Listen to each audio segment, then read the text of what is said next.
ஒவ்வொரு நாளும் ஒவ்வொரு திட்டத்தை அறிவிக்கிறார் முதலமைச்சர்.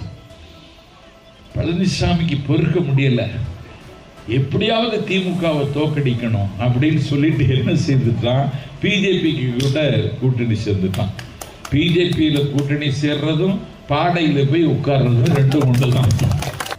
2026 அவர்கள் கணக்கு நாங்கள் சம்பத் சொல்லி 2026 7வது முறையாக திமுக ஆட்சி இந்த மண்ணில் வரும்.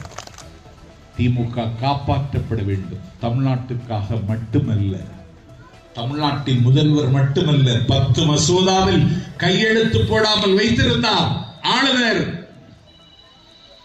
RN ரவி. என் தலைவன் உச்சநீதிமன்றத்தின் கதவை தட்டினான்.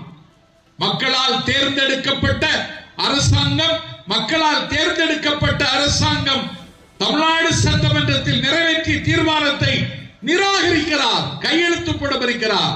அவருக்கு கால வரையறை இல்லை என்று அந்த காயடிக்கப்பட்ட பயலுக்கு நியாயம் சொல்வதற்கு இந்த நாட்டில் பல பேர் இருக்கிறார்கள். உச்ச நீதிமன்றத்தின் கதவை தட்டினார் ஸ்டாலின். உச்ச நீதிமன்றம் கண்விழித்தது, கருணை காட்டியது. 10 மசோதாக்களை சட்டமாக்க நானே உத்தரவிடுகிறேன். உச்ச நீதிமன்றங்கள் நீதிபதி உத்தரவிட்டு விட்டார்கள்.